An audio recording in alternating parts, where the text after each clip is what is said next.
In the fading light of a winter evening, Tom Martinez wiped the grease from his calloused hands and locked up his struggling auto repair shop. That's when he spotted her, a well-dressed woman standing helplessly beside her Mercedes, steam rising from under the hood. Despite the mounting bills on his desk and his daughter's upcoming medical expenses, Tom did what his father had always taught him: help those in need, expecting nothing in return. He fixed her car and refused payment, not knowing she was Sarah. Kingston, CEO of the largest tech company in Silicon Valley. As Tom drove home that night in his old pickup truck, he had no idea that his simple act of kindness was about to change his life forever. Could one selfless deed really rewrite the story of a man who had given up on his dreams? Before we jump back in, tell us where you're tuning in from. And if this story touches you, make sure you're subscribed, because tomorrow I've saved something extra special for you. Tom's alarm buzzed at 4:30 a.m., same as it had for the past 15 years. The darkness outside his window was familiar company as he eased out of bed, careful not to wake Lucy in the next room. Their small apartment above Martinez Auto Repair wasn't much, but it was home.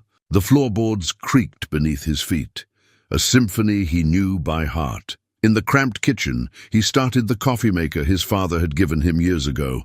The ancient machine sputtered and wheezed, much like his shop's finances these days. While it brewed, Tom sorted through the pile of bills on the counter: medical invoices, insurance statements, rent notices, each one a paper reminder of the weight on his shoulders. His fingers lingered on Lucy's latest hospital bill, the red past due stamp seeming to glow in the dim light. Lucy's rare autoimmune condition had appeared 3 years ago, right after her mother passed. The doctors called it juvenile dermatomyositis, a name that took Tom weeks to pronounce correctly. The treatment costs were astronomical, but what choice did he have? She was all he had left. He heard soft footsteps behind him and quickly slipped the bills into his pocket. "Dad, you're up early again." Lucy stood in her pajamas, her thin frame leaning against the doorframe. At 16, she looked so much like her mother it sometimes caught him off guard. "Just getting ready for work, sweetheart. Why don't you go back to sleep? It's still early." She shook her head, her dark curls bouncing slightly. "I couldn't sleep. The joints were acting up again." She tried to smile, but Tom saw the pain in her eyes. "Besides, I wanted to help you with the inventory today. You promised, remember?" Tom did remember.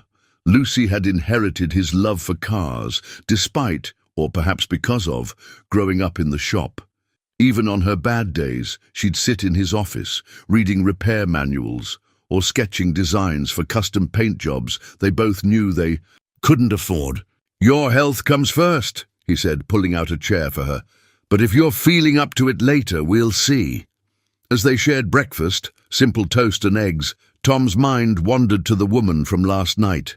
Her Mercedes had been top of the line, probably worth more than his shop's entire yearly revenue. The repair had been simple enough, a blown head gasket, though she'd caught it early before any serious damage occurred. He'd worked quickly, efficiently, guided by decades of experience. And his father's voice in his head: "Every car tells a story, son. Listen carefully enough, and you'll hear it." The woman had insisted on paying, pulling out a sleek wallet that probably cost more than his toolbox. But Tom had refused.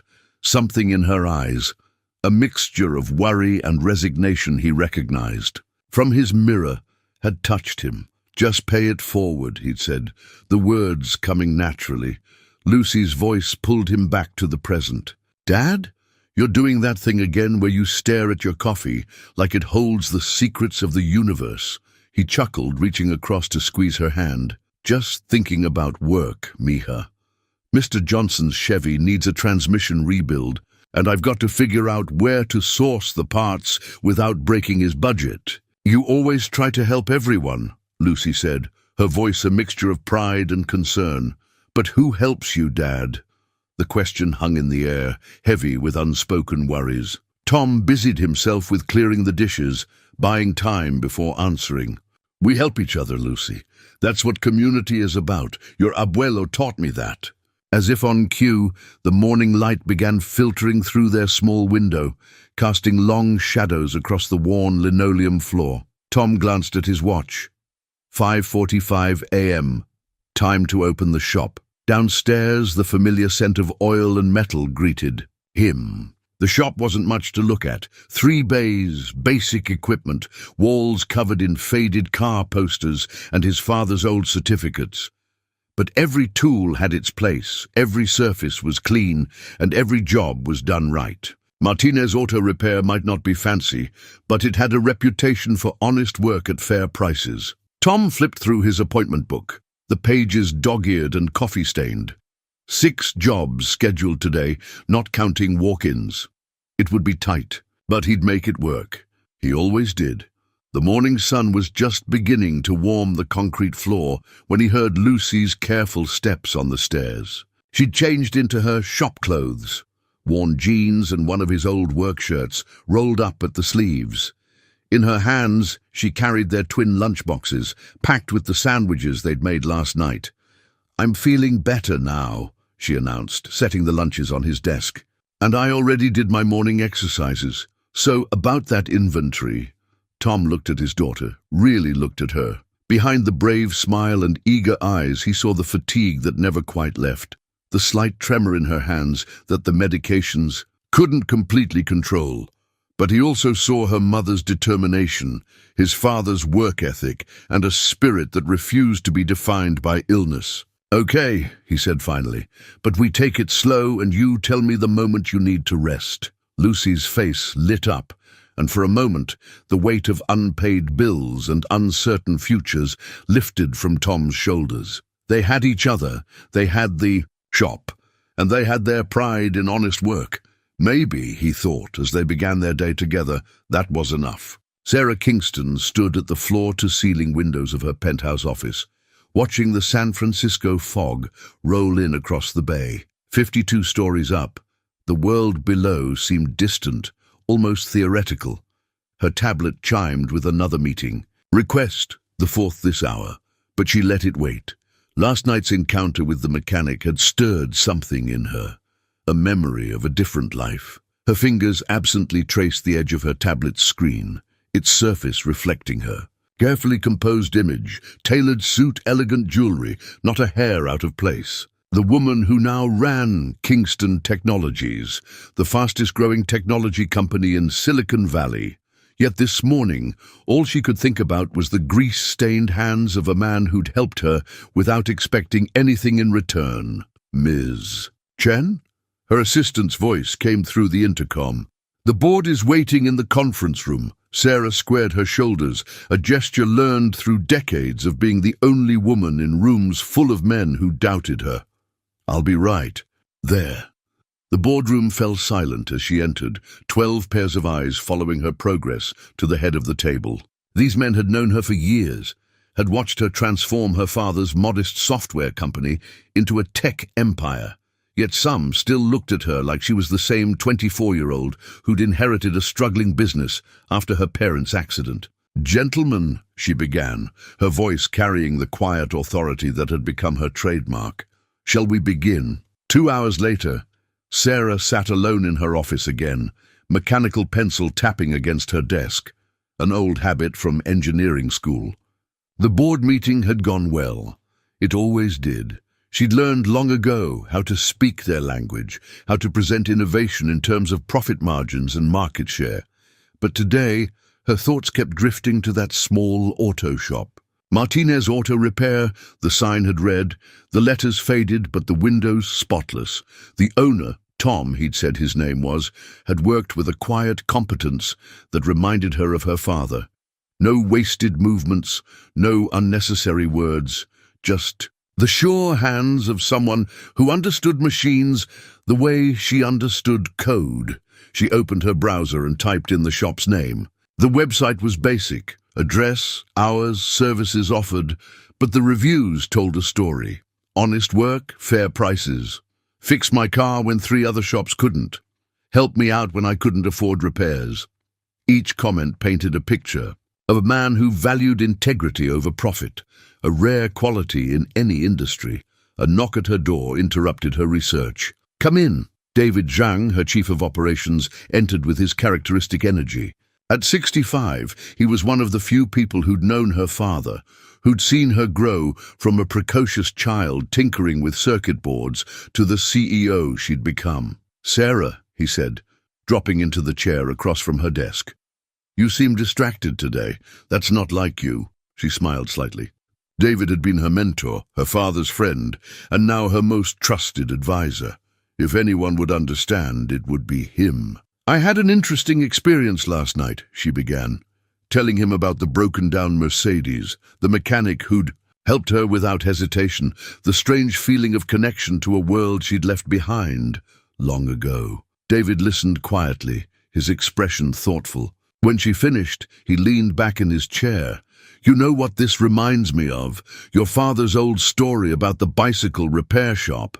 Sarah felt her throat tighten. She hadn't thought about that story in years. Before he'd made it big in software, her father had been struggling to make ends meet. One day, his bicycle, his only transportation to work, had broken down. A local repair shop owner had fixed it for free, telling him to pay it forward when he could. That act of kindness had kept her father employed, allowing him to eventually start the company that would become Kingston Technologies. "We've been talking about expanding our corporate responsibility programs," David continued carefully, "and our luxury vehicle division needs someone who truly understands cars, not just spreadsheets." Sarah looked at him sharply. "What are you suggesting?" "I'm suggesting that sometimes the best business decisions aren't made in boardrooms." He stood, straightening his jacket. "Just something to think about." After David left, Sarah pulled up the satellite view of Martinez Auto Repair. The building was small, tucked between a laundromat and a discount furniture store. The neighborhood had seen better days, but there was something genuine about it, something real in a way her world of glass and steel often wasn't. She thought about Tom's refusal to accept payment, the quiet dignity in his stance, the way he'd treated her like a person rather than a potential profit.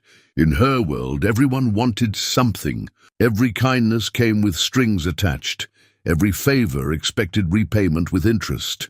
Her tablet chimed again. Another meeting, another decision, another deal to close. But for the first time in years, Sarah Kingston, CEO of Kingston Technologies, found herself wondering if success measured in stock prices and market caps was the only kind that mattered. She picked up her phone and called her personal assistant. "Cancel my afternoon appointments and contact our aviation department. I need a helicopter ready for tomorrow morning." "A helicopter, Ms. Chen?" "Yes," she said, looking out at the fog-shrouded city. "I think it's time to pay it forward." The morning started like any other at Martinez Auto Repair. Tom had just finished explaining to Mrs. Rodriguez why her Civic's timing belt needed replacement when the first tremors shook the building. The coffee in his world's best dad mug rippled, tools rattled against their metal holdings, and the ancient desk fan wobbled precariously. "Dios mío!" Mrs. Rodriguez clutched her chest. Earthquake. But Tom recognized the distinctive sound growing louder overhead. Rotor blades. The wash of air intensified, scattering leaves and debris across his normally pristine parking lot. Through the shop's wide doors, he watched in disbelief as a sleek black helicopter descended, its polished surface reflecting the morning sun like liquid obsidian. Lucy appeared beside him, her eyes wide. "Dad, there's a helicopter landing in our parking lot." "I can see that, Mija."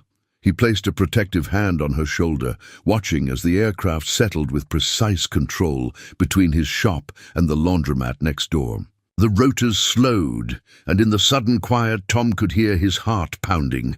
The helicopter's door opened with hydraulic smoothness, and a familiar figure emerged.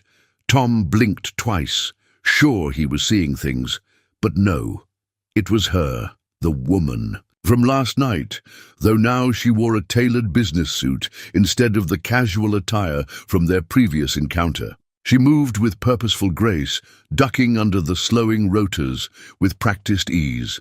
By now, a small crowd had gathered. Old Mr. Way from the laundromat stood in his doorway, mouth agape. The teenagers from the corner store had their phones out recording everything. Mrs. Rodriguez crossed herself, muttering prayers in Spanish. "Mr. Martinez!" the woman called out as she approached, her voice carrying easily across the distance. "I hope I'm not interrupting anything important." Tom found his voice.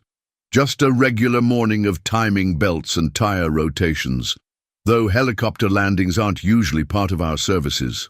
She smiled, a genuine smile that transformed her professional demeanor. "I'm Sarah Kingston. We met last night, though I didn't properly introduce myself then. The CEO of Kingston Technologies," Lucy whispered, tugging at Tom's sleeve. "Dad, she's like one of the most powerful women in tech. I did a report on her for school last semester." Sarah's attention shifted to Lucy, her expression softening. "And you must be Lucy.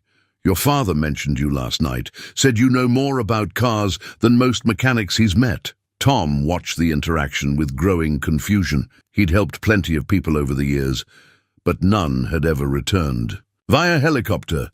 Ms. Kingston, I appreciate you coming back, but if this is about payment for last night's repair, please call me Sarah. And no, this isn't about payment. At least not in the way you're thinking." She glanced around at their audience. "Perhaps we could talk inside."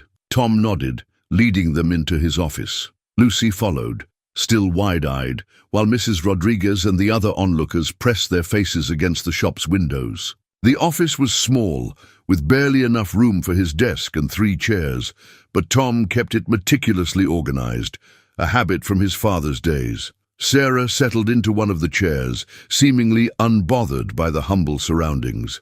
"Mr. Martinez." "Tom." "Please." "Tom," she smiled again. "What you did last night, it reminded me of something. Years ago, when my father was struggling to start his company, someone helped him. A bicycle repair shop owner fixed his only means of transportation for free. That simple act of kindness kept him employed, allowed him to pursue his dreams. Without it, Kingston Technologies might never have existed." She paused, reaching for her tablet. "I've spent the morning looking into your shop, Tom. Your reputation for honest work, for helping people who can't afford repairs elsewhere, it's remarkable. But I also know you're struggling. The neighborhood's changing, parts are getting more expensive, and—" Her eyes flickered briefly to Lucy. "There are always unexpected expenses in life." Tom stiffened. "We manage." "I'm sure you do. But what? If you could do more? What if you could help more people on a larger scale?" She tapped her tablet, bringing up a holographic display that filled the small office with floating images. Kingston Technologies has a division dedicated to luxury vehicles, everything from classic cars to cutting-edge electric vehicles. We need someone to oversee their maintenance and restoration, someone who understands both the mechanics and the human element, someone with integrity. Lucy gasped softly as the implications became clear. Tom felt his throat tighten. "Ms. Kingston." "Sarah, I appreciate the offer, but I'm just a neighborhood mechanic. I wouldn't know the first thing about running a corporate division. You know cars, you know people. The rest can be taught." She leaned forward. "The position comes with full benefits, including comprehensive medical coverage. And," she brought up another image, "a modest but beautiful house with a 2-car garage. We provide executive housing near our facility in Palo Alto." Tom's mind raced. Comprehensive medical coverage. A house. A chance to give Lucy the life she deserved. It seemed too good to be true. As if reading his thoughts, Sarah added softly, "Sometimes kindness has a way of coming back around, Tom. You helped me without expecting anything in return. Now let me do the same for you." The office fell silent, except for the distant sound of the helicopter's engines cooling down.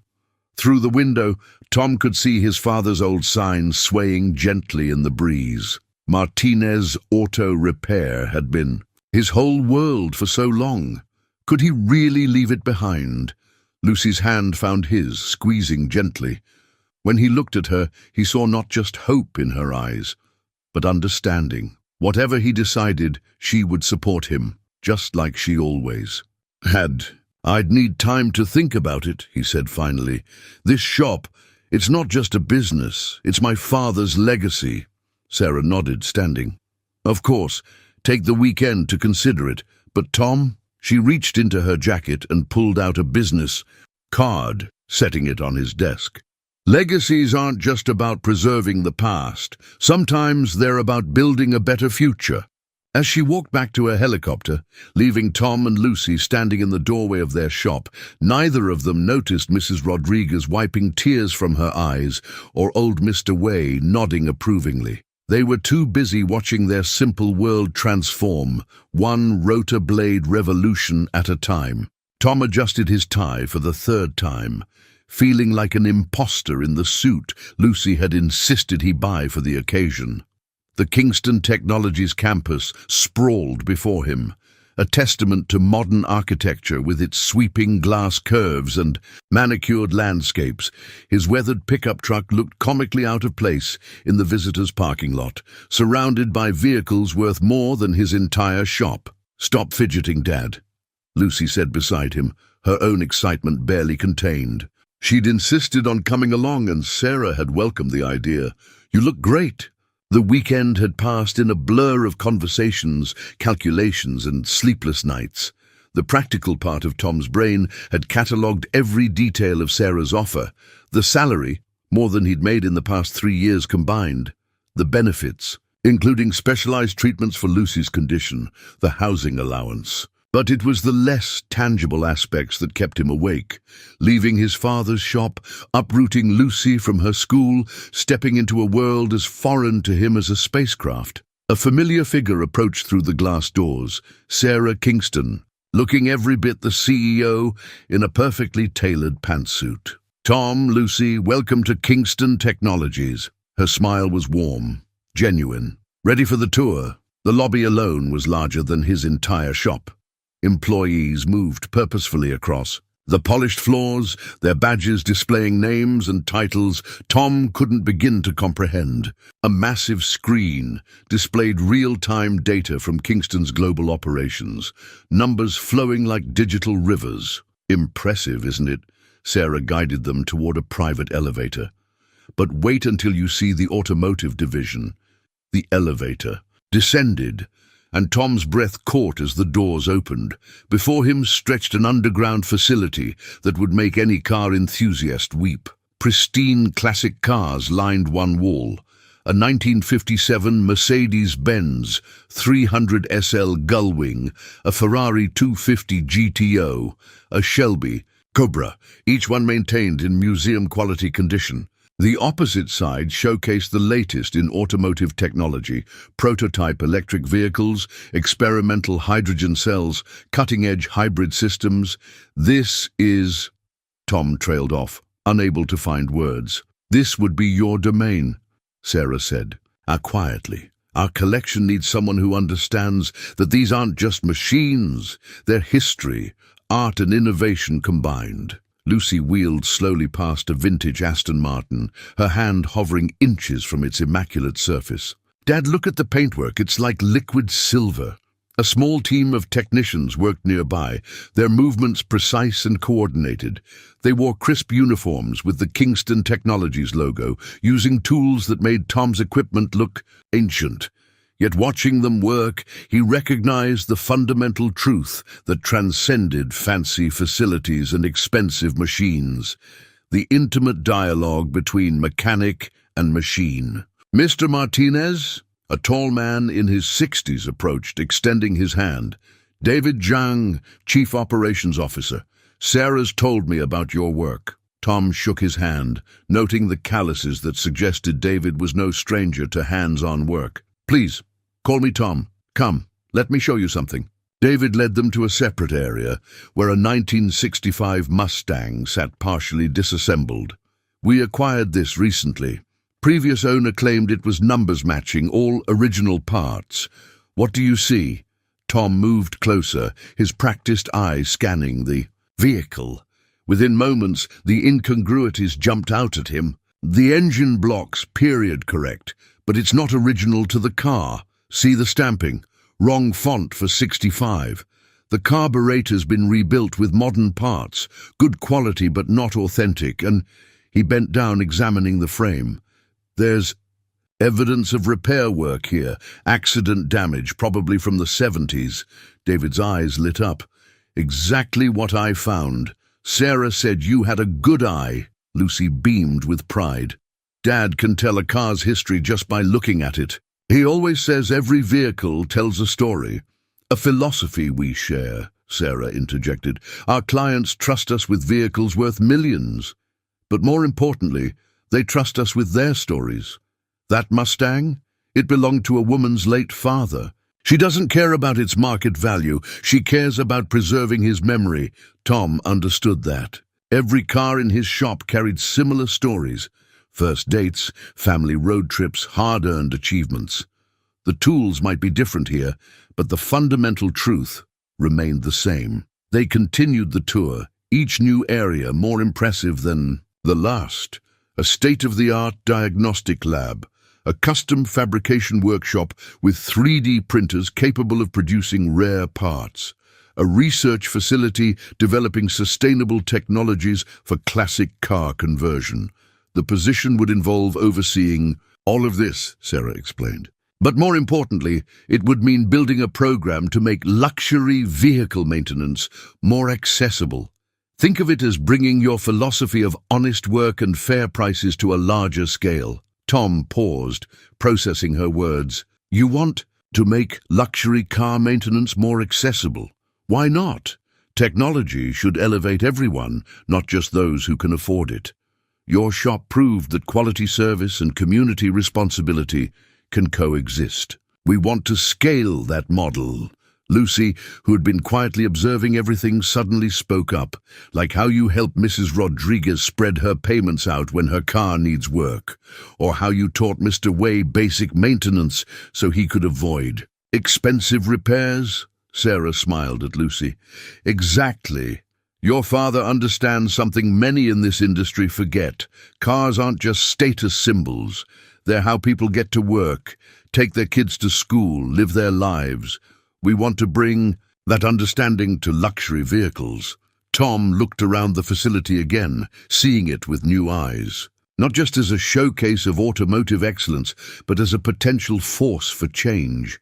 Yet doubt still nagged at him. It's a beautiful vision, but I'm just a neighborhood mechanic. All this, he gestured at the high-tech equipment, it's a bit overwhelming. Technical skills can be taught, David said firmly. Character can't. We have plenty of engineers who understand the machines. We need someone who understands the people.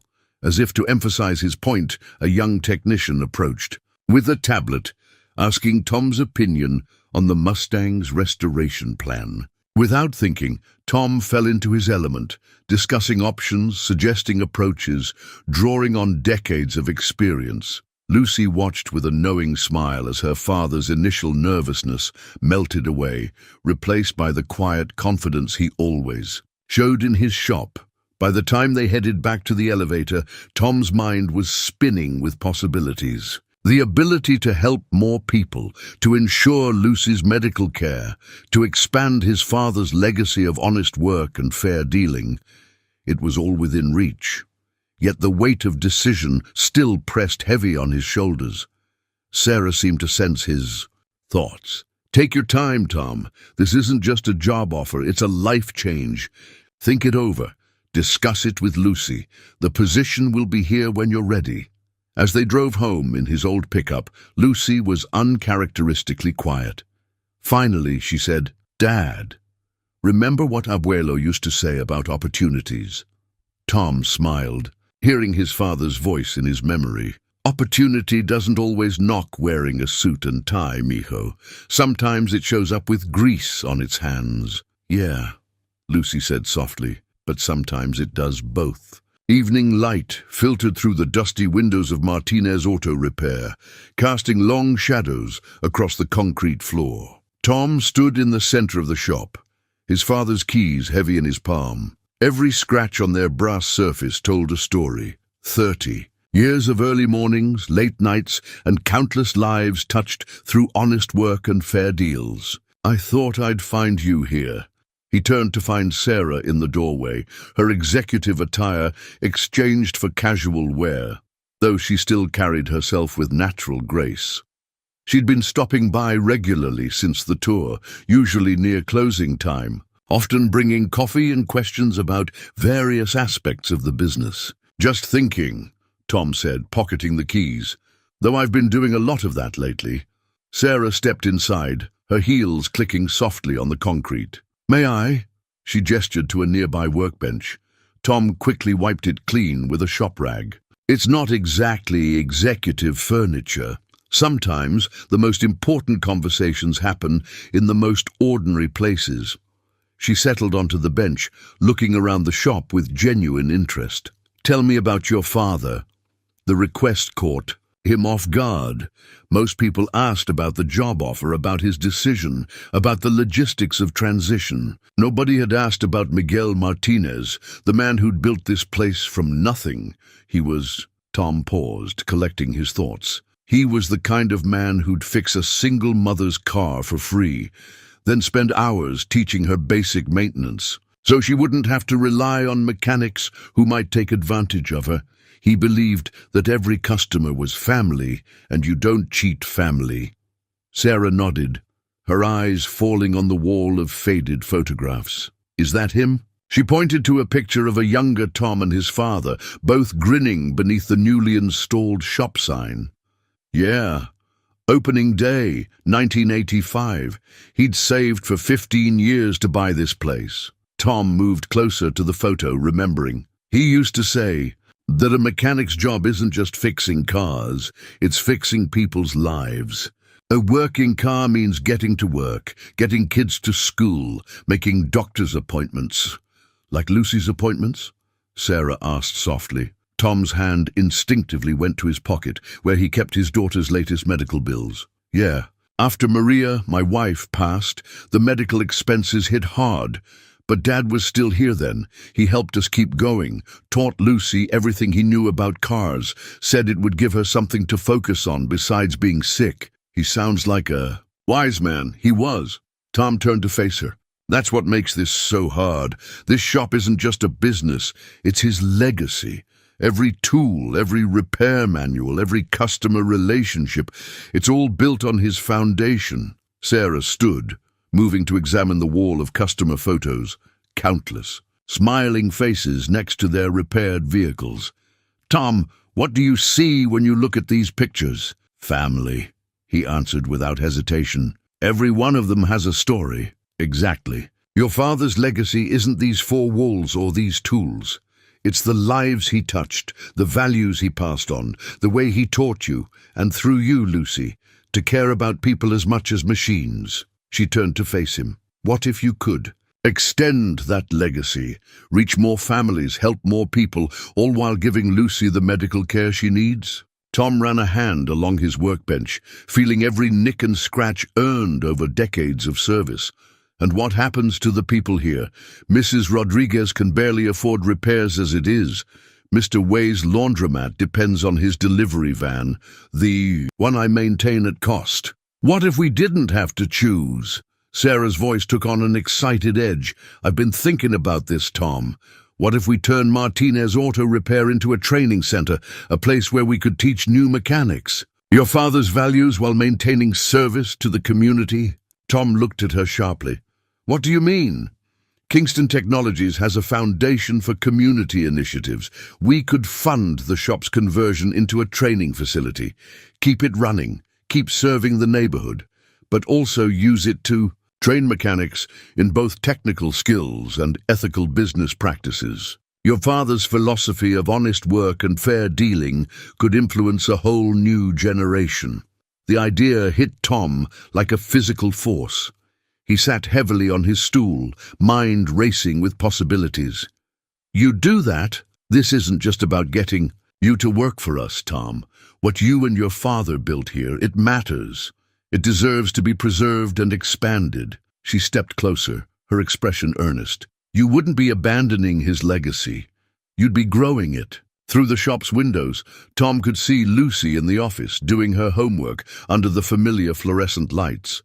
She'd been stronger lately, the new medication finally showing results. But each pill cost more than most of his customers' repairs. "There's something else you should know," Sarah said, following his gaze. "Kingston Technologies has a partnership with Stanford Medical Center, their autoimmune research division. They're doing promising work with cases like Lucy's." Tom felt his throat tighten. "You looked into that?" "Of course I did." She smiled softly.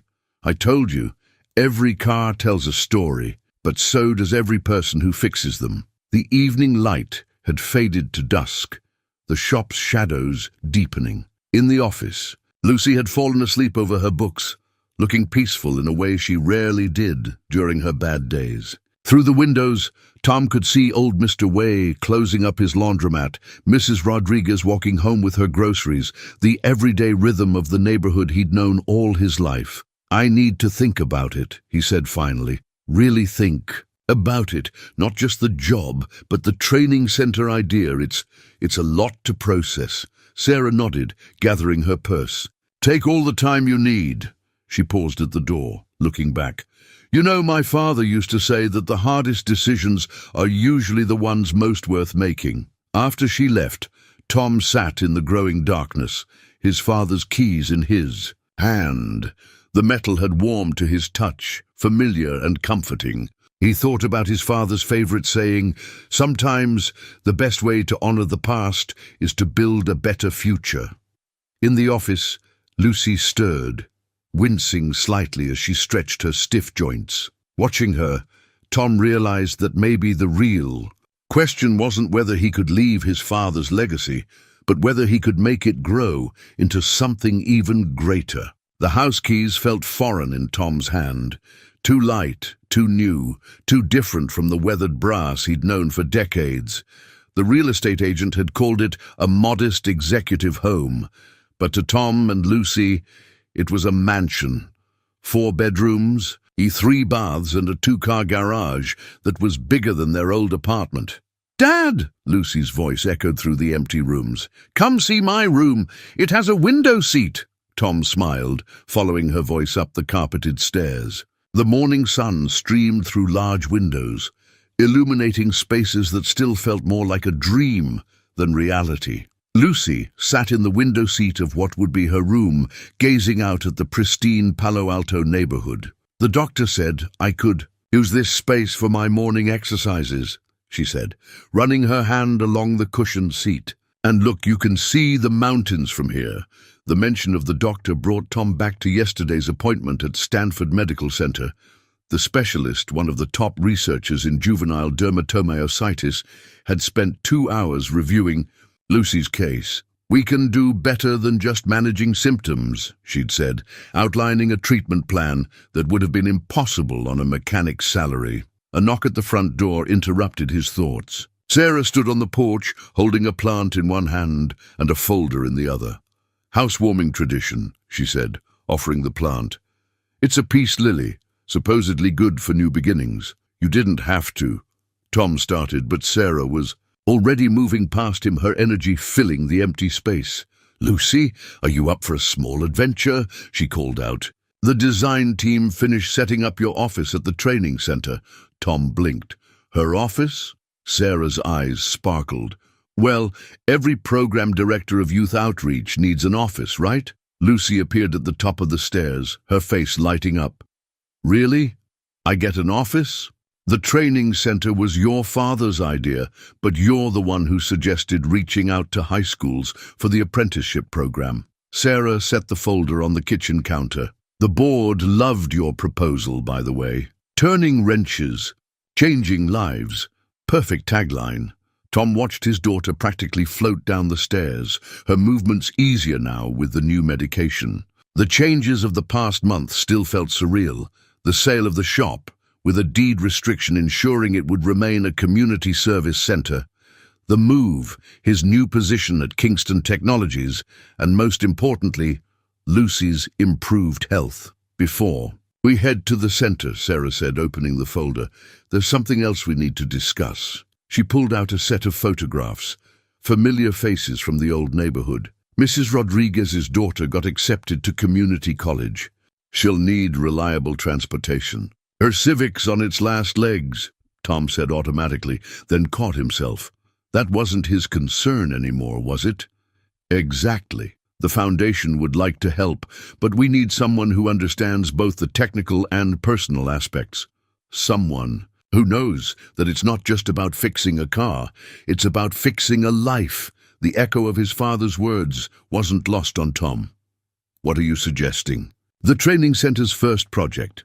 Mrs. Rodriguez's daughter gets reliable transportation, our apprentices get hands-on experience, and the community sees that Martinez Auto Repair's spirit lives on. She paused, watching him carefully. If you're interested in overseeing it, of course, Lucy squeezed her father's arm. Like Abuelo always said, the best tools in a mechanic's box are his heart and his hands, Tom finished, smiling at the memory.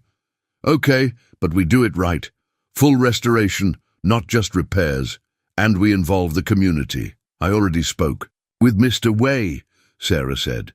He's offered to handle the food for our first community open house. Says he misses having you right next door, but loves what we're doing with the training program. As they drove to the center in Tom's new company car, a modest hybrid that he'd specifically chosen, he noticed Lucy typing rapidly on her phone. Homework? Updates for the center's social media, she said. People want to know what's happening with the apprenticeship program. Ms. Kingston says transparency builds trust. Tom glanced in the rearview mirror at Sarah, who was following in. Her own car. A month ago, she'd been a stranger in an expensive Mercedes. Now she was, what? His boss, certainly. A mentor to Lucy, unexpectedly. And something else he wasn't quite ready to define. The training center came into view, still Martinez Auto Repair on the outside, but transformed within. The 3 original service bays had been expanded to 5, each equipped with state-of-the-art tools alongside carefully preserved vintage equipment. So students learn both, Tom had insisted, the old ways and the new.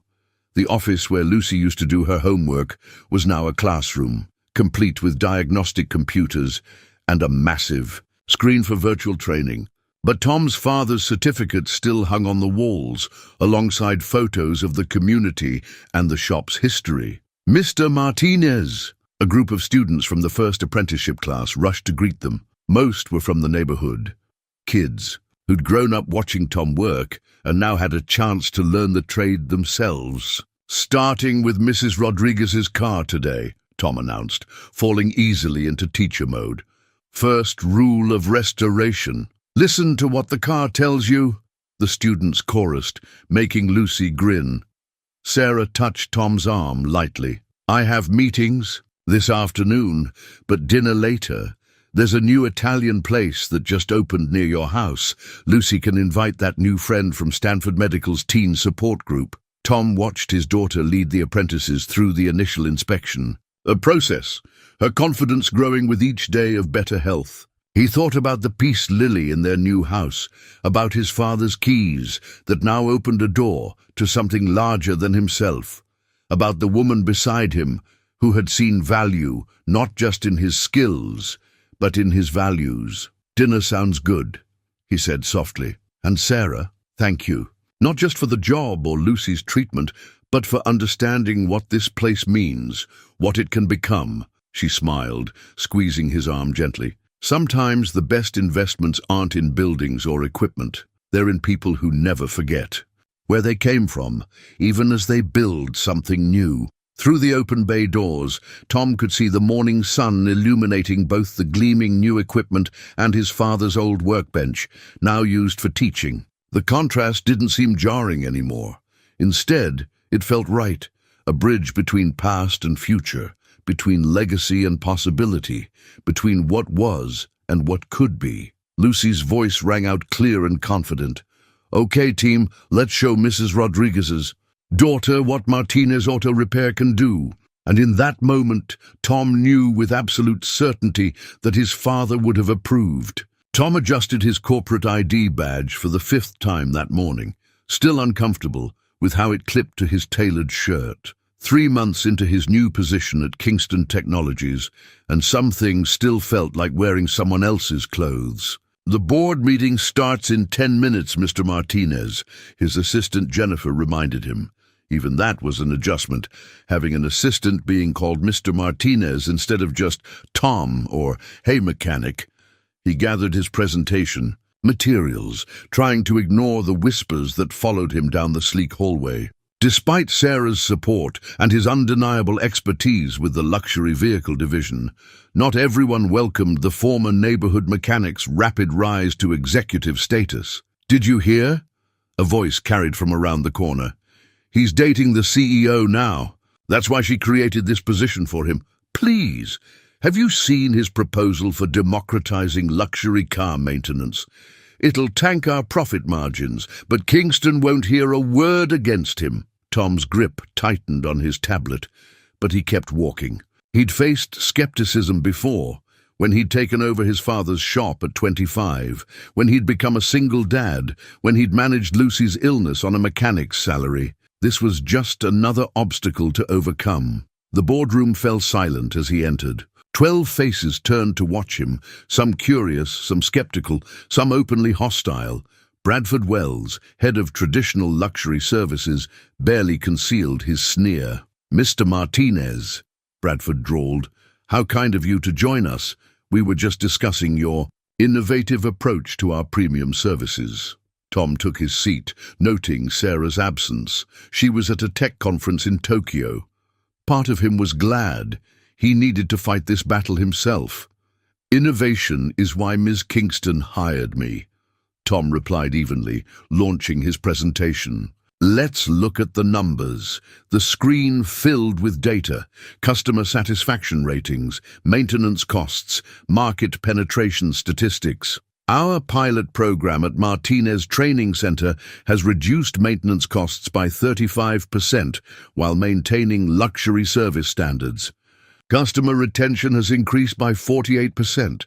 Bradford leaned forward. "By turning our premium service centers into glorified community garages, you're diluting the brand." "No," Tom countered, switching to customer testimonials. "We're expanding it. Look at James Chen, CEO of Pacific Trust. He brought his Ferrari in for standard maintenance. Now he's sponsored 4 apprenticeships and committed his company's entire fleet to our program." One wealthy client playing at social responsibility, 27. "Wealthy clients," Tom corrected, bringing up more data, "all of whom appreciate that their luxury vehicles are being maintained by skilled technicians who've learned both traditional craftsmanship and modern techniques. They're not just paying for a service, they're investing in their communities." David Zhang, who'd been quietly observing, spoke up. "The numbers are impressive, Tom, but there are concerns about scaling." Tom had been waiting for this. He pulled up the next slide, a map dotted with existing luxury service centers. Each location has the potential to become a training hub. "We're not just maintaining luxury vehicles, we're creating a new generation of master technicians. The skills gap in high-end automotive maintenance is real, and it's growing. We can fill it while making premium service more accessible." The presentation continued, but Tom's mind drifted momentarily to that morning's scene at home. Lucy had been helping him practice his points, her own expertise growing as she split time between her studies and the training center. "Dad," she'd said, "remember what you told that first class of apprentices? Every car has a story, but every mechanic has one too. Tell them your story." Tom refocused on the boardroom. "When I was running my neighborhood shop, I saw something interesting. Luxury car owners would drive miles past premium service centers to come to us. Not because we were cheaper, though we were, but because we treated them like people, not walking bank accounts." He switched to a final slide, a split image. On one side, the gleaming Kingston Technologies Luxury Service Center. On the other, his old shop. "We don't have to choose between excellence and accessibility. We can have both." The room was quiet for a moment. Then David Zhang smiled. Bradford, remember when we thought electric vehicles would dilute our brand? Now they're 40% of our luxury division. Bradford's face reddened, but before he could respond, Tom's phone buzzed. A text from Lucy. 911 at training center. Need you. Excuse me, Tom said, standing. There's a situation that requires my attention. David, would you mind? Go. David nodded. We'll continue the discussion. Tom hurried to his car, his mind racing. The training center had never used their emergency code before. As he drove, another text came through. Mrs. Rodriguez's daughter's car. Something wrong with restoration. He found a small crowd gathered in the main bay of the training center. Lucy stood with the apprentices, all looking worried. In the center, Mrs. Rodriguez's daughter's car sat with its hood up, smoke wisping from the engine. What happened? Tom asked, already reaching for tools. We followed the restoration plan exactly, Lucy explained. But when we started it up, she gestured at the smoke. Tom leaned in, his experienced hands moving over the engine. Within minutes, he found the issue. A batch of defective parts, all bearing high-end manufacturer labels. Dad? Lucy's voice was tight. Those parts came from Kingston's premium supplier. Tom finished grimly. The same supplier Bradford Wells had insisted they use instead of Tom's recommended local manufacturer. He straightened up, making a decision. Lucy, call Sarah. She needs to know about this. Everyone else, gather round. You're about to learn why we always check parts ourselves, no matter who supplied them. As he began teaching, showing the apprentices how to identify the defects, Tom felt the familiar certainty that came with having tools in his hands. He might struggle with corporate politics and boardroom battles, but here, in this space between his old world and his new one, he knew exactly who he was. His phone buzzed again, a message from Sarah. Just landed, heard about meeting and parts issue. Bradford's supplier contract under review. Dinner tonight?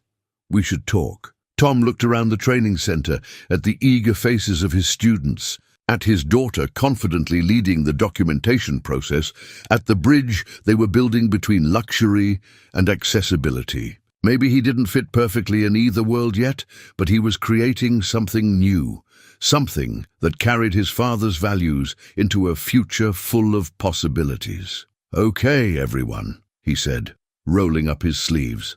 Let's show them how Martinez Auto Repair handles a challenge.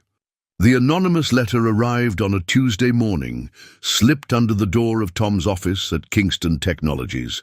The paper was expensive, the typing professional, but the message was pure poison.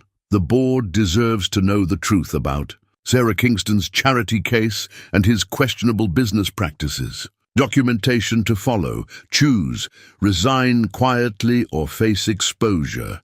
Tom read it 3 times, each word burning deeper into his consciousness. Through his office window, he could see the autumn fog rolling across the corporate campus, shrouding the buildings in grey uncertainty. His phone buzzed. Sarah asking if he was free for lunch. His finger hovered over the screen, torn between protecting her and sharing the burden. Before he could decide, David Zhang appeared in his doorway. Tom, got a minute? Something in David's expression made Tom's stomach tighten. He gestured to the chair across from his desk, discreetly sliding the anonymous letter into a drawer. There's been some discussion among certain board members, David began carefully. Questions about the training center's financial structure, specifically about parts procurement and cash flow during your time at the original Martinez Auto Repair. Tom felt the blood drain from his face. What kind of questions? Bradford Wells has presented documentation suggesting irregular accounting practices from your shop's final years. Missing invoices, cash transactions without proper documentation. Those were payment plans for customers who couldn't afford. Full repairs, Tom interrupted. Everything was recorded in the shop's ledger. My father started the practice 30 years ago. David held up a hand. I know, Tom, but Wells is painting it as potential money laundering, suggesting that's the Real reason you sold the shop so quickly when Sarah made her offer. The accusation hit Tom like a physical blow. He thought of his father's ledger, filled with careful notes about payment plans and deferrals, each entry a story of trust between the shop and its community. How could anyone twist that into something sinister? There's more, David continued. Someone's been digging into Lucy's medical records, questioning the timing of her acceptance into Stanford's experimental treatment program. Tom's hands clenched. Leave my daughter out of this. I'm on your side, Tom, but Wells has influenced several key board members. They're calling for an audit of both the training center and your personal finances. A knock at the door interrupted. Them. Lucy stood there, her face unusually pale. Dad? You need to see this. She held out her tablet, open to a local business news website. The headline made Tom's blood run cold. Kingston Technologies Community Program under investigation. Sources allege corruption and favoritism. It's all over social media, Lucy said quietly. They're saying you and Ms. Kingston. Tom took the tablet, scanning the article. Every quote was anonymous, every allegation carefully worded to imply wrongdoing while avoiding outright accusations. But the message was clear. Tom Martinez was a fraud. Sarah Kingston was compromised. And their entire program was built on corruption. The apprentices are watching this too, Lucy continued. Mrs. Rodriguez called. She's worried about her daughter being associated with the program. And Mr. Way, someone's been asking him questions about the old shop's payment records. David stood, his expression grave. I'll speak with our PR team, try to get ahead of this. Tom, I suggest you... Tom. Sarah's voice from the doorway made them all turn. She looked composed as ever, but Tom saw the tension in her shoulders. My office. Please, now. The walk to Sarah's office felt like crossing a minefield. Eyes followed them, whispers trailed behind, and Tom could almost feel the weight of Bradford Wells's satisfied smirk from behind his corner office door. Sarah closed her office door and activated the privacy screens, turning the glass walls opaque. For a moment she stood looking out at the fog-shrouded campus. I received an interesting email this morning. Someone claims to have evidence that we've been involved romantically since before the training center project, suggesting that's why. I created the position for you. Sarah, I know. She turned to face him, her expression softening. Just like I know those payment plans at your shop were about helping people, not hiding money, but perception. Is reality in the corporate world? Tom finished. He'd heard her say it often enough. The board is calling an emergency meeting. For tomorrow morning. They want both of us to address these allegations. She moved closer, lowering her voice. Tom, if they force me to choose between you and the company... The unfinished sentence hung between them, heavy with implications. Tom thought of all they'd built, the training center, the apprenticeship program, the bridge between luxury services and community needs. But he also thought of Sarah's legacy, her father's company, everything she'd worked for. I'll resign, he said quietly. Tonight, before the board meeting, say you were misled about my business practices, that you're shutting down the program. No. Sarah's voice was sharp. That's exactly what Wells wants. He's been trying to kill this program since day one. It threatens his whole approach to luxury services. Then what do we do? A hint of her usual confidence returned to Sarah's smile. We do what you taught the apprentices. We look deeper. We find the real problem, and we fix it. But first, she touched his arm gently. We need to talk about us. Tom met her eyes, seeing in them the same mix of determination and vulnerability he felt. Whatever was growing between them had been careful, professional, both of them too aware of appearances and consequences. But now, Dad, Lucy's voice through the intercom, something's happening at the training center. The local news is there, and Bradford Wells just arrived with some kind of documentation. He's talking to the apprentices. Sarah's expression hardened. He's trying to force our hand. She reached for her phone. David, implement Protocol 17, full media blackout, all channels. And Tom? She turned to him, her voice softening again. Whatever happens tomorrow, remember why I stopped. At your shop that night, not everyone chooses kindness when it costs them something. As Tom headed for his car, he spotted Bradford Wells watching from his office window, phone to his ear. The fog had thickened, but through it, Tom could just make out the distant shape of the training center, his father's legacy transformed into something newer but no less important. His phone buzzed with another anonymous text. Last chance to walk away quietly. Tom thought of his father's voice. Son, the hardest repairs are the ones most worth making. Starting his car, he headed toward the training center, toward the storm that had been brewing since that first helicopter landed in his old parking lot. Some things were worth fighting for, even if it meant risking everything. The training center's main bay had never felt so crowded or so hostile. News vans crowded the parking lot, their satellite dishes reaching up like accusing fingers. Inside, Bradford Wells stood amid a cluster of reporters, waving documents, as apprentices and community members watched in growing dismay. These records, Wells announced as Tom entered, show years of suspicious transactions at Martinez Auto Repair. Cash payments without proper documentation, parts ordered but never installed, labor hours that don't match the repairs claimed. Those were payment plans, Tom said firmly, making his way through the crowd. People who needed help, people. Who needed help? Wells' smile was shark-like.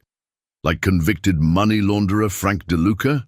His repairs alone total over $50,000 in cash transactions? Tom felt the blood drain from his face. Frank DeLuca, a name he hadn't thought about in years. A regular customer who'd always paid in cash, always needed rush jobs on high-end cars. Tom's father had suspected something wasn't right, had been gathering evidence. Or perhaps, Wells continued, we should discuss the timing of your daughter's acceptance into Stanford's experimental treatment program, a program that normally has a 3-year waiting list, yet somehow had an immediate opening right after Ms. Kingston took an interest in your operation. Lucy, standing near her office door, went pale. The whispers among the apprentices grew louder. That's enough. Sarah's voice cut through the murmurs. She stood in the doorway, David Zhang beside her, her presence commanding attention even in the chaos. Mr. Wells, I believe you've overstepped. Have I? Wells turned to face her. Or have you, Sarah? The board has called for your temporary suspension pending investigation. Your father built this company on integrity, not romantic entanglements and questionable charity projects. My father, Sarah said quietly, built this company on innovation and human dignity, two things you've never understood, Bradford, which is why you've been selling company secrets to our competitors for the past 5 years. The room went silent. Wells's confident smile flickered. What are you talking about? David stepped forward, holding up his tablet. Did you really think we wouldn't investigate you while you were so busy investigating Tom? Your offshore accounts aren't as well hidden as you thought. The defective parts, Tom said suddenly, pieces clicking into place. The ones you insisted we use for Mrs. Rodriguez's daughter's car. They weren't just defective, were they? They were counterfeits, supplied by Kingston's competitors to sabotage our luxury division. Sarah nodded. We've been tracking industrial espionage attempts for months, but we needed proof of who was behind it. She turned to the reporters. Would you like to see the real story here? About how a trusted executive tried to destroy a community program to cover his own corruption. Wells's face contorted. You have no proof. Actually, Lucy's voice rang out clear and strong. We do. She emerged from her office with a thick ledger, Tom's father's old record book. When Dad sold the shop, I kept Abuelo's ledger. The one where he documented everything about Frank DeLuca's suspicious activities. The one he was going to take to the police before... Tom's heart stopped. Before his heart attack. Lucy nodded, tears in her eyes. Abuelo was building a case. Every car, every repair, every cash payment, he documented it all. And he noted something interesting. Many of DeLuca's cars came straight from a warehouse owned by a shell company, a warehouse that until last year was registered to Bradford Wells. The reporter's cameras swiveled toward Wells, whose confidence had evaporated. David Zhang was already on his phone, speaking quietly to security. "You killed him," Tom said softly, the truth hitting him like a physical blow. The stress of discovering your connection to DeLuca's operation, the threatening calls he mentioned in his final weeks. That was you. You can't prove any of that, Wells snarled, but his eyes darted toward the exit. "Maybe not," Sarah agreed, "but we can prove the industrial espionage, the counterfeiting operation, and your attempts to destroy this program to cover your tracks." "David?" David held up his tablet again. "Transfers from known shell companies to your private accounts, corresponding exactly with Kingston's leaked trade secrets. Emails to competitors about the training center's threat to your side business. And, of course, your interesting relationship with Mr. DeLuca's organization." "The board isn't suspending Sarah," Tom realized. "They're suspending you." And Sarah added, "They're particularly interested in your involvement in spreading false rumors about Tom and me, especially since those rumors seem designed to distract from your own activities." The next few minutes were a blur of activity. Security arrived to escort Wells out. Reporters swarmed Sarah and David, hungry for details of corporate espionage and corruption. The apprentices gathered around Lucy, examining the ledger that had unexpectedly vindicated everything they stood for. Tom stood in the midst of it all, processing. His father hadn't just been teaching him about cars and kindness. He'd been building a case against corruption that had finally, years later, served justice. "Tom," Sarah touched his arm gently. The reporters had moved outside following Wells's arrest. "There's something else you should know about Lucy's treatment program." He tensed, but she smiled. "She earned that spot. Dr. Chen, the program director, she's my cousin. She recognized Lucy's name when the application came in because I'd mentioned you both to her. But Lucy's case file spoke for itself. The timing was coincidence, nothing more." Relief flooded through him. "Sarah, I know." She squeezed his arm. "We have a lot to talk about.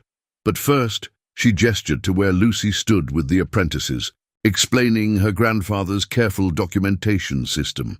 "I think someone else needs you more."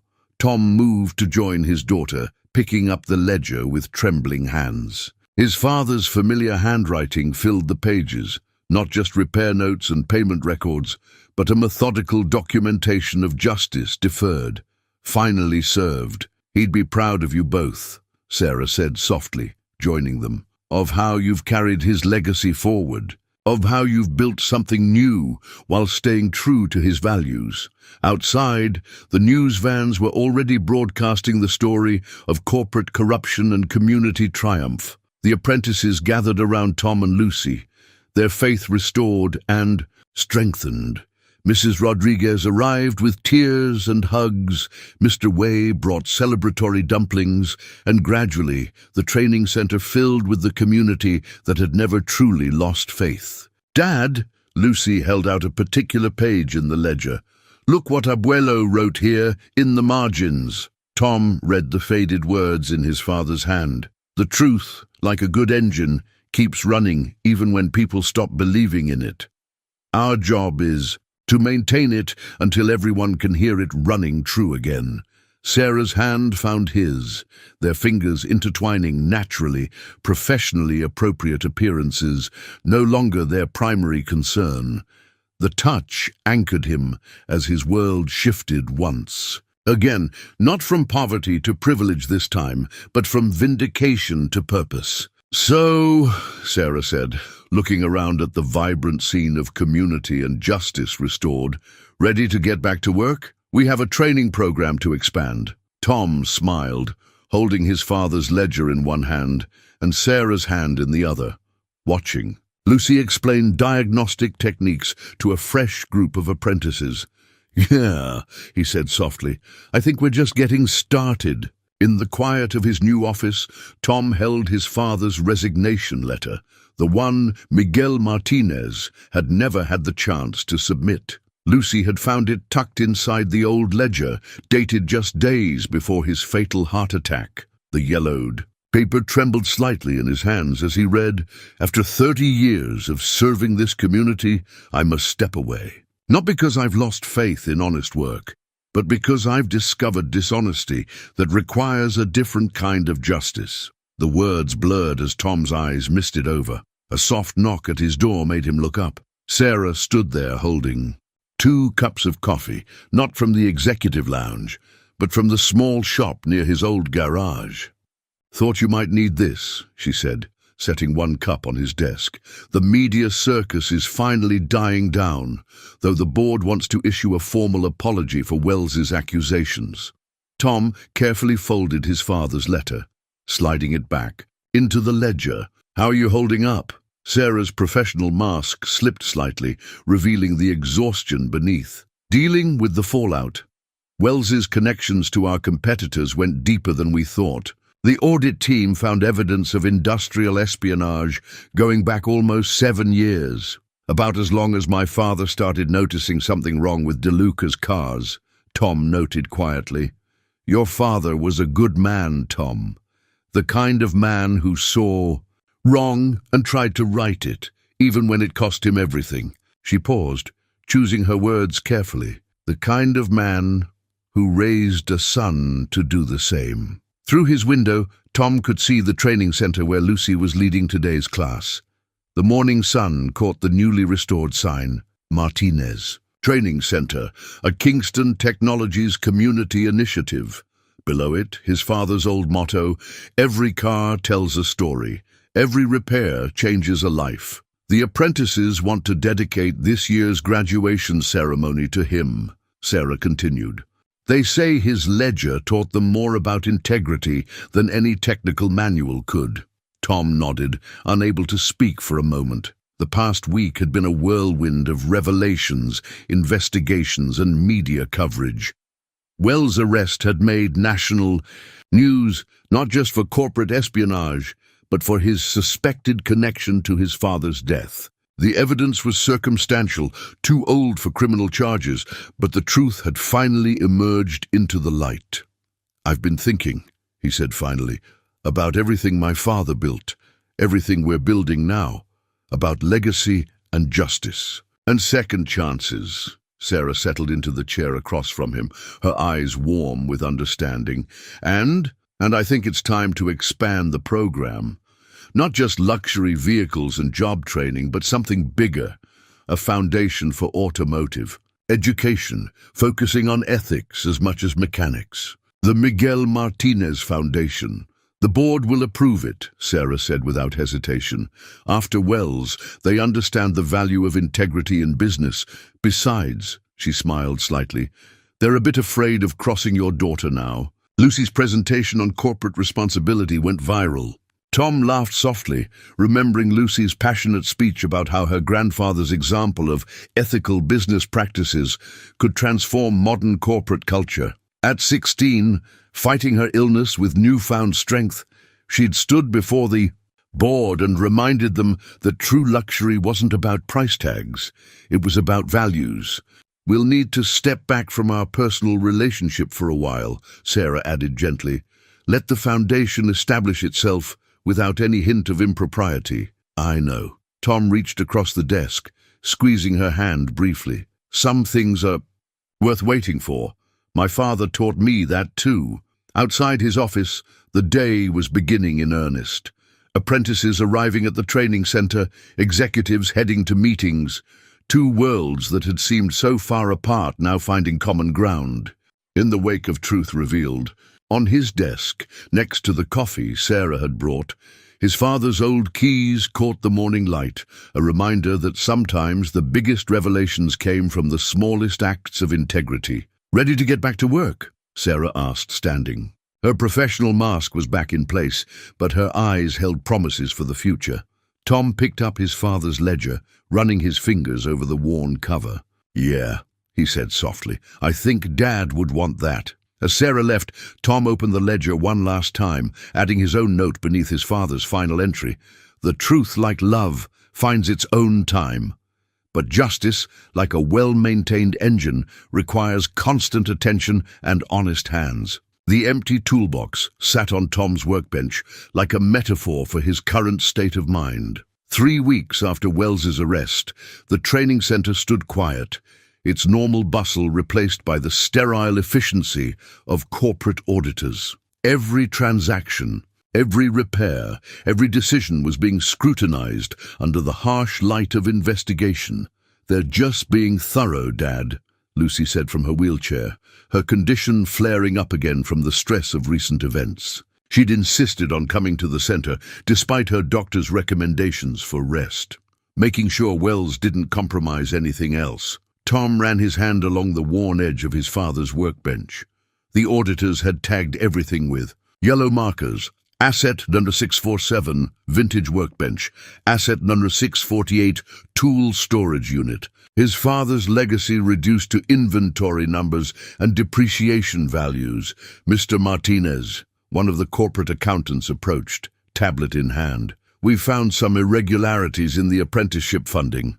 What kind of irregularities? The word made his stomach clench. The program's been exceeding its allocated budget by providing additional support to students, transportation stipends, meal allowances, family assistance programs. None of these were in the original proposal. Tom straightened up. "Those kids can't learn if they're hungry or worried about how their families will manage without their income. My father understood that. It's why he kept spare groceries in the shop's back room." The accountant's expression remained neutral. "Nevertheless, without proper authorization, the authorization came from me." Sarah's voice cut through the tension. She stood in the doorway, looking tired but determined. Check the discretionary fund allocations, but even her presence couldn't fully dispel the heavy atmosphere. The training center's walls, once covered with photos of proud graduates and community events, now stood bare, everything catalogued and stored as potential evidence. The only sound was the quiet clicking of laptops as auditors combed through years of records. "They're shutting down the community outreach programs," Lucy said quietly, scrolling through her phone. "Social media's blowing up. Mrs. Rodriguez's daughter. She's saying she feels betrayed, used as a publicity stunt." Tom felt each word like a physical blow. The community's trust, built over decades by his father and carefully maintained by him, was unraveling. Wells might be gone, but his poison lingered. "It's temporary," Sarah assured them, but her voice held a note of uncertainty. "Once the audit is complete." "Once the audit is complete, what?" Tom interrupted, his frustration finally boiling over. The heart of this program was never about corporate procedures or profit margins. It was about people, community, the things my father lived for and died protecting. The silence that followed felt heavy with unspoken tensions. Through the windows, Tom could see news vans still parked across the street, hungry for any hint of further scandal. The story had evolved from corporate corruption to human interest, with tabloids speculating about his relationship with Sarah and questioning every decision they'd made. "The board wants to restructure the program," Sarah admitted finally. "Streamline it, make it more corporate." "You mean strip away everything that makes it special?" Lucy's voice was quiet but firm. "Turn it into just another job training program." Tom looked around the space that had once hummed with life and purpose. The empty bays, where apprentices had learned not just about cars, but about dignity in work. The quiet classroom, where his father's principles had been passed on to a new generation. The community gathering space, where barriers between social classes had slowly dissolved over shared meals and shared purposes. His father's voice seemed to echo in the emptiness. "Son, sometimes you have to take a step back to move forward." Sarah moved closer, her professional demeanor softening. "Tom, we haven't lost everything. The foundation is still proceeding. Wells's conviction has actually increased interest in ethical business practices. We just need to weather the storm." He smiled sadly. That's what my father used to say about tough times. Weather the storm. Maintain your course. Trust in the work. Lucy wheeled herself to the old workbench, picking up a wrench from the toolbox. Remember what you taught us, Dad. Every repair starts with proper diagnosis. Maybe this is just part of the repair process. The three of them stood in the fading afternoon light, surrounded by the skeletal remains of their dreams. Through the window, Tom could see the sun setting behind the city skyline. The same view his father had watched for 30 years, finding hope even in the darkest moments. "Okay," he said finally, taking the wrench from Lucy. "Then let's diagnose. Let's figure out what's broken, what's just bent, and what we can salvage." It wasn't much, but it was a start. Sometimes his father had taught him that's all you needed. The security footage played silently on the conference room screen. Bradford Wells, late at night, accessing the training center's computer systems. David Zhang paused the playback, highlighting timestamps that matched suspicious data transfers. He wasn't just selling corporate secrets, David explained to the gathered board members. He was systematically undermining the training program from the start. Altered financial reports, manipulated performance metrics, fabricated student complaints, all designed to make the program appear inefficient and corrupt. Tom sat beside Sarah, watching the faces of board members as understanding dawned. The past week had been a whirlwind of discoveries, each revelation peeling back another layer of Wells's deception. The community assistance programs Mr. Martinez implemented, David continued, pulling up new data. They actually reduced dropout rates by 85% and increased job placement success by 67%. Wells's altered reports hid these achievements. Lucy, attending her first board meeting as the newly appointed student advocacy director, spoke up. "We found something else in Abuelo's ledger, a pattern of VIN numbers from Mr. Wells's operation, cars, that passed through our shop years ago. Cross-referencing them with current Kingston Technologies service records." She nodded to one of her apprentices, who displayed a complex web of connections on the screen. "These same vehicles are now showing up in luxury service centers across the country, all with suspiciously similar maintenance issues. It's not just corporate espionage. It's a systematic attempt to undermine consumer confidence in high-end vehicle maintenance, which explains Wells's desperate opposition to our democratized service model," Sarah added. "An informed community of skilled mechanics would have eventually exposed his entire operation."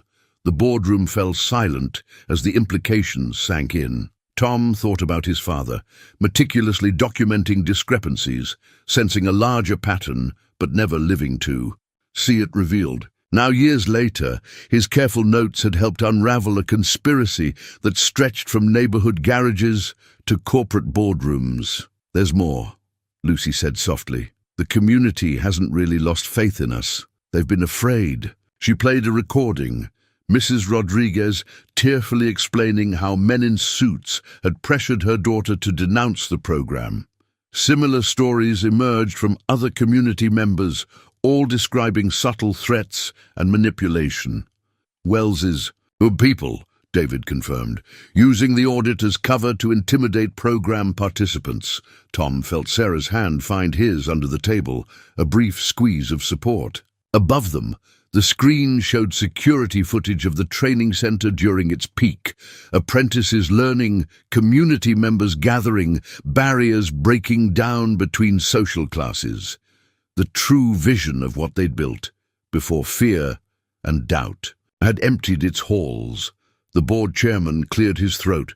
"Ms. Kingston, Mr. Martinez, it appears we owe you both an apology, and the community as well." He looked around the table, receiving nods of agreement. "What do you need to get the program running again?" Sarah sat forward. "Full autonomy for the Miguel Martinez Foundation, independent oversight and," she smiled slightly, "a significant expansion of the community support initiatives that Tom's father pioneered." "Done," the chairman said, without hesitation. "Mr. Martinez, anything to add?" Tom thought about his father's words. Every repair needs the right tools. Yes, he said. I want to reinstate every apprentice who was forced out, full scholarships, backdated stipends, and a public acknowledgement of their integrity. These kids stood by us even when it cost them opportunities. They've more than earned their place. Lucy's phone buzzed with incoming messages. Dad, look! The apprentices are spreading the news. Mr. Way is reopening the community dinner program. Mrs. Rodriguez's daughter. She's asking to return to the training program. The chairman stood. I think we've seen enough. David, release. Our findings to the media. Ms. Kingston, Mr. Martinez, get your program running again. The board will handle any remaining legal issues with Wells and his associates. As they left the boardroom, Tom noticed Sarah hiding a smile. What? Just thinking about that night with the flat tire, she said. How different everything might have been if I'd driven another route, if you'd already closed up shop. Or if you'd let me charge you for the repair, Tom added with a chuckle. Lucy wheeled alongside them, her health already improving with the reduced stress. You know what Abuelo would say. There are no coincidences in a well-maintained world, just parts working together the way they're supposed to. Outside, the setting sun painted the training center in warm light. Through the windows, Tom could see apprentices already gathering, drawn by Lucy's group text. The empty toolbox that had symbolized their lowest point now waited to be refilled, not just with tools, but with renewed purpose and vindicated trust. Ready to restart the engine? Sarah asked softly. Tom watched his daughter roll ahead to greet the returning apprentices, her grandfather's ledger held proudly in her lap. Yeah, he said. I think we're finally firing on all cylinders. The blueprint spread across Tom's new office told a story of transformation. The training center would expand, incorporating 3 adjacent buildings. The original shop space, his father's legacy, would remain the heart of the operation, but now surrounded by modern classrooms, community spaces, and state-of-the-art service bays. The contractors can start next week, Sarah said, tracing the plans with her finger.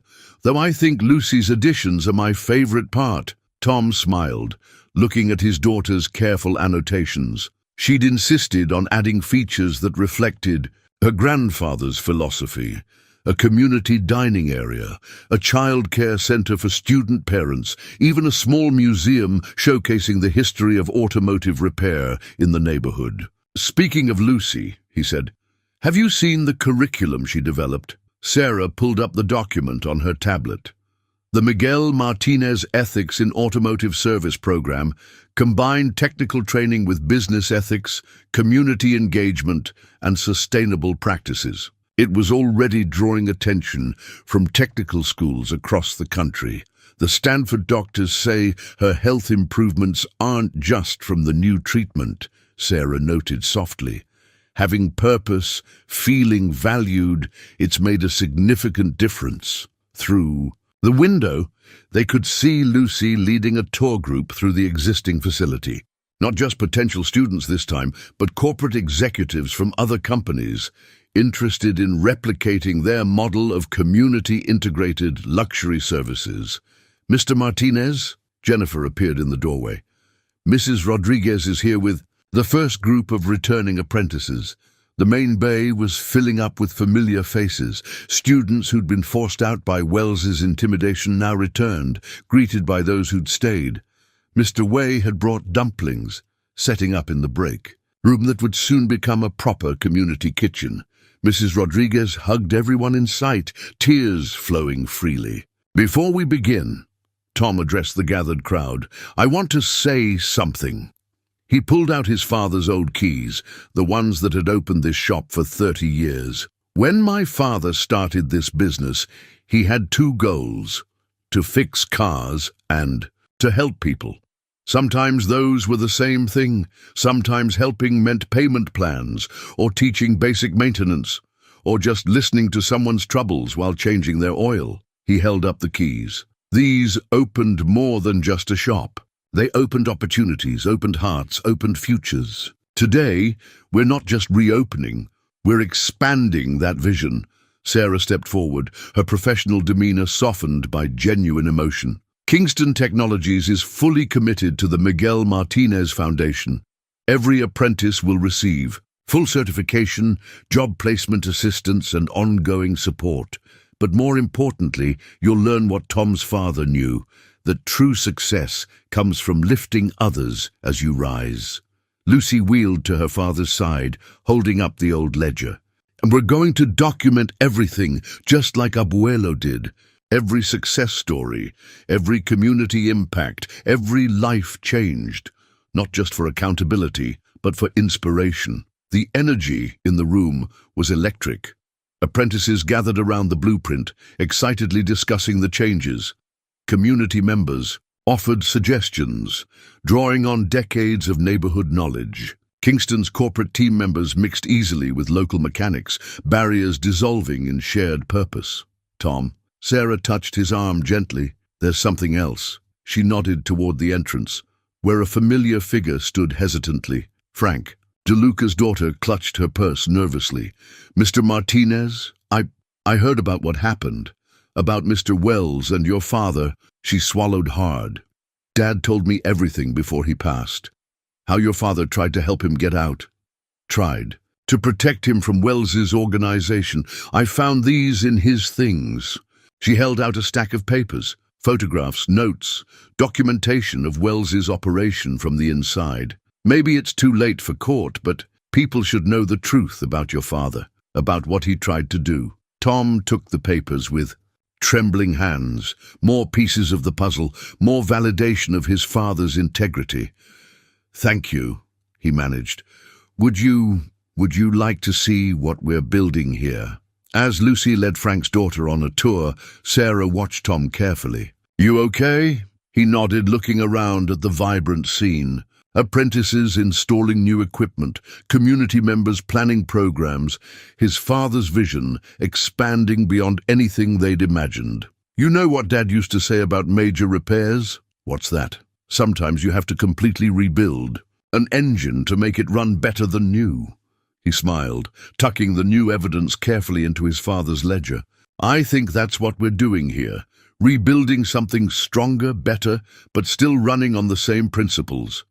Sarah's hand found his, professional discretion yielding to genuine connection. Around them, the training center hummed with renewed purpose. Through the windows, the setting sun painted the scene in shades of promise, as if Miguel Martinez himself were offering his blessing on this new chapter of his legacy. The board meeting agenda sat heavy in Tom's hands. Final review, Miguel Martinez Foundation integration with Kingston Technologies global operations. 6 months of rebuilding had led to this moment, the last hurdle between their local success and international expansion. They're ready for us, Sarah said softly, standing in his office doorway. She looked as polished as ever, but Tom had learned to read the subtle signs of tension in her posture. Is Lucy already there? She insisted, on presenting the community impact data herself. Sarah's pride was evident. The doctors say her latest test results are the best they've seen. They walked together through the corporate headquarters, their steps synchronized by months of shared purpose. The training center's success had exceeded everyone's expectations, but expansion brought new challenges. Not everyone was convinced that a community-based model could work on a global scale. The boardroom fell silent as they entered. Lucy sat at the far end, her wheelchair now more of a convenience than a necessity on her harder days. The improvement in her health reflected the program's success, personal transformation mirroring professional achievement. Let's begin, the chairman announced. Ms. Kingston, Mr. Martinez, you're proposing to expand the Miguel Martinez Foundation model internationally. Some board members have concerns about diluting the luxury brand, said Victoria Chen, head of global marketing. Our premium services command premium prices because of exclusivity. This democratization approach has increased our market share by 30%, Lucy interrupted, projecting data onto the screen. But more importantly, look at these customer loyalty metrics. The graphs told a compelling story. Luxury car owners who engaged with the community program showed unprecedented brand loyalty. Their satisfaction scores weren't just higher, they were transforming into brand advocates. It's not just about maintaining luxury vehicles, Tom added, thinking of his father's wisdom. It's about maintaining relationships. Every car tells a story, but more importantly, every customer wants to be part of a larger narrative. Sarah stepped forward, her presentation confident but grounded. We're not just selling premium service anymore. We're offering membership in a community that bridges social divides through shared values. Our luxury customers aren't just getting their cars maintained, they're participating in positive social change. At significant cost, Victoria noted. The community support programs, the apprenticeship scholarships, the family assistance initiatives have resulted in a net profit increase of 45%, David Zhang interjected, displaying new financial data. It turns out that ethical business practices and community investment are extremely good for the bottom line. Lucy wheeled to the center of the room, her grandfather's ledger open on her lap. When my grandfather started documenting discrepancies in his shop, he wasn't just tracking criminal activity, he was demonstrating that integrity and profit aren't mutually exclusive. Every entry in this ledger shows how doing the right thing ultimately serves everyone's interests. The room grew quiet as Lucy shared story after story. Luxury car owners choosing their services specifically because of the community impact, apprentices becoming successful entrepreneurs, lives transformed through the combination of opportunity and integrity. But global expansion, Victoria persisted. Different cultures, different social structures, already in progress, Sarah revealed, triggering a worldwide map. While we've been proving the model here, David's team has been conducting pilot programs in selected international markets. The results, the data was undeniable. From Tokyo to Dubai, Berlin to São Paulo, the combination of premium service and community investment was revolutionizing the luxury automotive sector. But more than that, it was transforming communities. My father, Tom said into the thoughtful silence, used to say that the true measure of success isn't how high you climb, but how many people you bring with you. This program proves that luxury and accessibility can coexist, that excellence and opportunity can reinforce each other. Lucy pulled up one final slide, a simple photograph of the original Martinez Auto Repair Shop next to an architect's rendering of the new global training center planned for Singapore. This isn't just about cars anymore, she said softly. It's about proving that my grandfather's values, integrity, community, opportunity, work everywhere. That doing good business and doing good aren't separate goals. The chairman looked around the room, reading the shifting expressions. I think we've seen enough, unless there are any final objections. Victoria Chen closed her laptop slowly. I withdraw my concerns. But I want to be involved in the marketing strategy. This story, people need to hear it properly. As the board members filed out, Sarah caught Tom's hand beneath the table. Lucy beamed from her place at the end of the room, clutching her grandfather's ledger like a talisman. They'd done it. Miguel Martinez's legacy wouldn't just survive, it would transform an entire industry, one community at a time. Ready for the real work to begin? Sarah asked softly. Tom thought of his father's favorite saying about big jobs. The hardest turn of the wrench is always the first one. After that, it's all about staying true to the repair. Yeah, he smiled, watching Lucy already deep in discussion. With Victoria about global outreach programs, I think we're ready to turn that wrench. The new company logo gleamed on the wall of the expanded training center, a perfect fusion of Kingston Technology's modern aesthetic and the simple, honest lines of the original Martinez Auto Repair sign. Below it, apprentices from 3 continents gathered for the first Global Leadership Summit. their diverse conversations filling the space with energy and purpose. "Dad, they're ready for you," Lucy called from the doorway of his office. At 18, she stood tall and strong, her wheelchair now rarely needed.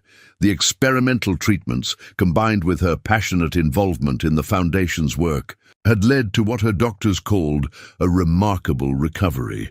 Tom straightened his tie, still not quite comfortable in executive attire, even after all this time. The past year had transformed their local success into a global movement. The Miguel Martinez Foundation now operated in 20 countries, each center adapting his father's principles to local needs while maintaining the core vision of community-integrated luxury services. "Mr. Martinez!" A young apprentice from the Singapore Center approached, bowing slightly. "Your father's methods for building community trust. They've revolutionized how we approach luxury vehicle maintenance in Asia. Even our most exclusive clients now participate in our community programs." Similar stories echoed throughout the gathering. A German apprentice described how their program had bridged socio-economic divides in Stuttgart. A team from Dubai shared how they'd adapted the community support model to serve both oil executives and migrant workers. Each success story validated his father's belief that integrity and excellence could coexist. Sarah found him amid the crowd, her presence still sending a quiet thrill through him after all these months of working together. Their relationship had grown naturally, strengthened by shared values and mutual respect. The board had long since accepted their personal connection, seeing how it enhanced, rather than compromised, their professional effectiveness. "The new numbers just came in," she said, her eyes bright with excitement. "The Foundation's impact metrics are off the charts. But more importantly," she gestured to where Lucy was leading a workshop on ethical business practices, her grandfather's ledger still serving as a teaching tool. "She's amazing," Tom said softly. "Dad would be so proud of both of you," Sarah corrected, touching his arm. "Look what you've built here." The training center had become a global headquarters for their movement. The original service bays remained active, now staffed by a mix of local apprentices and international students. The community kitchen had expanded into a culinary training program, with Mr. Wei teaching traditional recipes alongside modern business skills. Mrs. Rodriguez's daughter had returned from college to manage their growing scholarship foundation. "Miss Kingston, Mr. Martinez," Victoria Chen approached with a tablet. "The new marketing campaign is ready for your approval." The screen displayed images that would soon appear worldwide. Luxury car owners working alongside apprentices, community meals bringing together executives and mechanics, success stories from every corner of the globe. But at the heart of each advertisement was a simple message. Every car tells a story, every community writes its future. "Perfect," Sarah nodded. "Though I think we need one addition." She whispered something to Victoria, who smiled and made a note. A commotion at the entrance drew their attention. David Zhang was leading a group of international executives through the facility. "As you can see," he was saying, "the Miguel Martinez model proves that ethical business practices and luxury services aren't just compatible, they're mutually reinforcing." Tom watched as Lucy seamlessly took over the tour, explaining how her grandfather's principles had evolved into a global standard for automotive excellence. The executive's initial skepticism visibly melted as she showed them concrete results: increased profits, unprecedented customer loyalty, and transformed communities. "Mr. Martinez," a voice behind him made him turn. Frank DeLuca's daughter stood, and they're now running her own legitimate automotive business. "I wanted you to have this." She handed him a framed photograph of his father, one he'd never seen before. "Dad took it the day your father confronted Wells. Said he'd never seen someone so brave, standing up for what's right no matter the cost." Tom held the photo carefully, seeing in his father's expression the same determination that now shone in Lucy's eyes as she championed their cause. the same integrity that had drawn Sarah to his small shop on that fateful night, the same values that were now reshaping an entire industry. Sarah's hand found his as they watched their global community in action. Apprentices sharing skills across cultural boundaries, luxury car owners engaging in meaningful social change, communities rising together, proving that success meant more than profit margins. "Oh," Sarah added with a smile, "wait until you see what they've added to the sign outside." Tom looked through the window, his heart catching at the new addition beneath the company logo. In memory of Miguel Martinez, every repair fixes more than just a car. His father's keys hung on the wall of his office, retired now but never forgotten. Their worn surface had guided thousands of hands toward a better future, one turn of the wrench at a time. The wedding ring caught the afternoon light as Tom slipped it onto Sarah's finger. They'd chosen to hold the ceremony in the training center's main bay, now transformed into an elegant venue that somehow maintained its honest, working-class heart. Tools gleamed on their wall mountings, now decorated with white ribbons and flowers, while the sophisticated crowd sat on a mixture of restored vintage chairs and modern seating. Lucy stood as their officiant, her grandfather's ledger serving as her podium, her voice strong and clear as she addressed the gathered guests. "My grandfather believed that the strongest bonds are forged through acts of kindness, maintained through integrity, and tested by challenges. Today, we celebrate a union that proves him right." The guests represented every facet of their journey. Apprentices from around the world, board members in elegant attire, local community members who'd supported them from the beginning. Mr. Wei had catered the reception, his dumplings served, alongside gourmet hors d'oeuvres. Mrs. Rodriguez dabbed at her eyes with a handkerchief while her daughter, now the Foundation's Global Education Director, recorded everything for their international branches. "From a chance encounter with a flat tire," Lucy continued, "grew not just love, but a movement that has transformed thousands of lives. My father and Sarah have shown us that true luxury isn't about exclusivity, it's about excellence shared, opportunities created, and communities united." Tom gazed at Sarah, seeing in her eyes the same mix of professional strength and personal tenderness that had gradually transformed their working relationship into something deeper. She'd understood from that first night that his father's legacy wasn't just about fixing cars. It was about fixing broken connections between people. "By the power vested in me," Lucy's voice carried clearly through the space, "and in honor of Miguel Martinez, whose values guide us still, I now pronounce you husband and wife." As they kissed, the assembled crowd erupted in applause. Through the open bay doors, Tom could see the sunset painting the sky in shades of promise. The fresh paint on the building's exterior gleamed. Martinez Kingston Global Training Centers, where every repair builds community. At the reception, David Zhang raised his glass to the union of not just two people, but two philosophies, proving that doing good and doing well can be the same thing. Sarah squeezed Tom's hand as Lucy prepared to speak. Their daughter, 4. That's truly what she'd become to Sarah. Stood without assistance, her health now a testament to the power of purpose and proper care. "Abuelo had a saying," Lucy began, her voice thick with emotion. "He said that love, like a well-maintained engine, runs best when every part works in harmony with the others.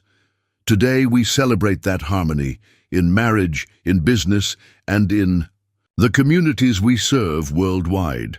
As the evening wound down, Tom and Sarah slipped away to his old office, now a museum piece within the modern facility. His father's keys hung in their honored place, while photos of global training centers lined the walls. "Ready for our next chapter?" Sarah asked softly. Tom drew her close, their rings matching the gleam in their eyes. "Dad always said every ending is just a new beginning in disguise." Through the window, they could see the future they'd built together. A world where kindness created opportunity, where integrity met innovation, and where love, like a perfectly tuned engine, powered everything. 1 year later, a familiar scene played out at the Martinez Kingston Global Training Center. A woman stood beside her luxury car, steam rising from under the hood. But this time, it was Lucy who approached her, walking confidently across the parking lot her grandfather had once swept every morning. "Having trouble?" she asked, her father's warmth in her voice and her mother's grace in her stance. Behind her, a new class of apprentices watched, representing 6 continents and countless dreams. In his office overlooking the scene, Tom held Sarah close as they watched their daughter in action. On his desk, a family photo showed 3 generations of legacy: Miguel's portrait, Tom and Sarah's wedding day, and Lucy's recent graduation from Stanford's business school. The Martinez family tradition lived on, one repair, one kindness, one changed life at a time.